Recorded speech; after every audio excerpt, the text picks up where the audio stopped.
guys, this is Emma at the Vlog Lady, and today I'm going to be talking about some of the things that happened in part 8 of Twin Peaks. I was really struggling to make this video because of the enormity of what happened in the last episode, and I've read all of your comments and theories and thoughts on my last video, and I find it just so overwhelming to think of all these things and overwhelming to try and deal with my own narrative about what's going on in Twin Peaks. It was just such a mind-blowing episode, and I think some of the things that we saw in that episode may never have answers, may never be able to be stripped back and have a definitive answer for everybody. I think that perhaps we all will take what we take from that episode, what we feel, what we see, what our own references are in life to applying to that episode.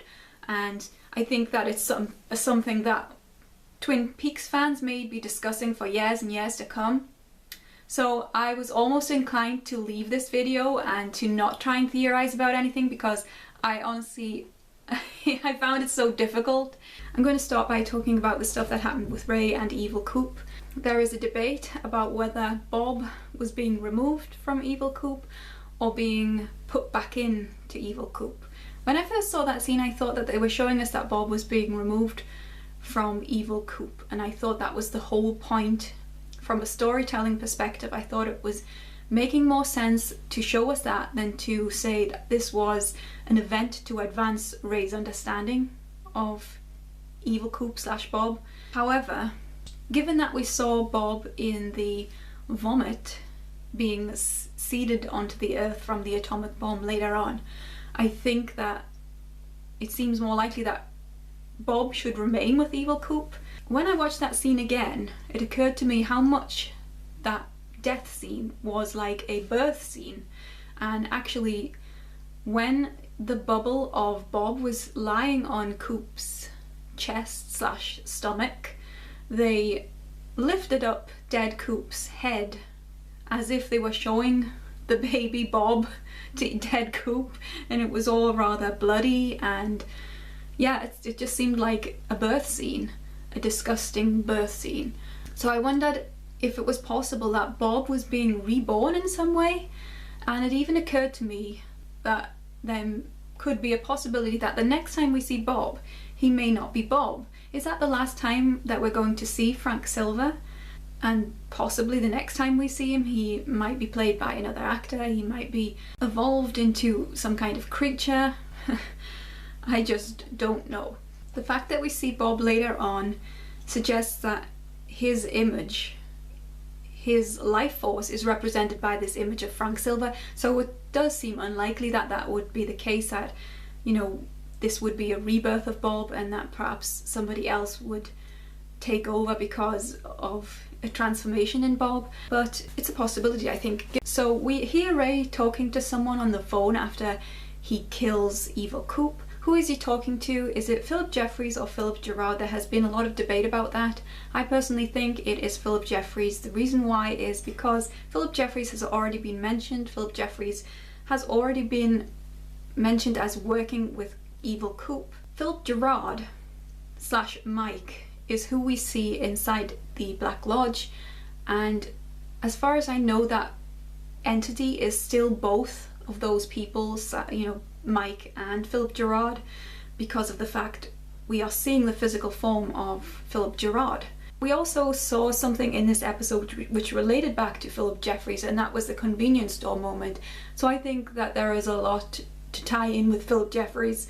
Regardless of which Philip he is actually talking to, I would have thought that whichever Philip it was would know exactly what Ray was talking about without Ray having to spell it out, because Philip Gerard would know everything Mike knows, I assume, and Phillip Jeffries, if he is the same Phillip Jeffries as we saw in Fire Walk with Me, if he has aged from the same place, so there hasn't been any time discrepancies or anything like that, then he would probably know a lot more about the situation with Evil Coop and Bob. And yet Ray talks to this Philip as if there is some part of the situation that they won't understand. I thought this scene was really useful in suddenly bringing to life Ray as a character and suddenly making him a lot more interesting. If you remember the first time we saw him, he just seemed like a sidekick thug perhaps that Evil Coop was using, and yet now in this moment he has perpetrated this act against Evil Coop, and he seems to know a lot more than we thought he knew. So I guess he's going to be a very interesting character to watch. So the next thing I want to talk about is the giant and the lady called Senorita Dido. I have a few questions about that scene. My first question is this the same giant we saw in season 1 and 2 of Twin Peaks? And I'm going to say yes, because of the fact that we have seen that this giant is an aged character. We see him go up the staircase very slowly in this particular scene, which implies that he has aged somewhat and is not just another member of that particular race of beings. I thought that was a very interesting scene when the alarm went off. Both Senorita Dido and the giant stopped and seemed to look at the screen. It was almost as if they were admonishing us as viewers, mankind as a whole, for what we'd done. It was almost like they were questioning us, like, what the hell have you done? What hell have you unleashed on your planet? We see the giant examining this television screen, this giant theatre screen, and he seems to instantly know who Bob is, or what Bob is, or what Bob represents. And I think that Bob's image here represents a whole. So when we see Bob as one globe in amongst many eggs, I think that perhaps we're being shown Bob just so that we know who he is, but in actual fact perhaps he is just another egg in that vomit. Another question I have is about Senorita Dido and her role in this. She watches the giant create a golden ball which features Laura's image, and the golden ball floats down to her and she kisses it.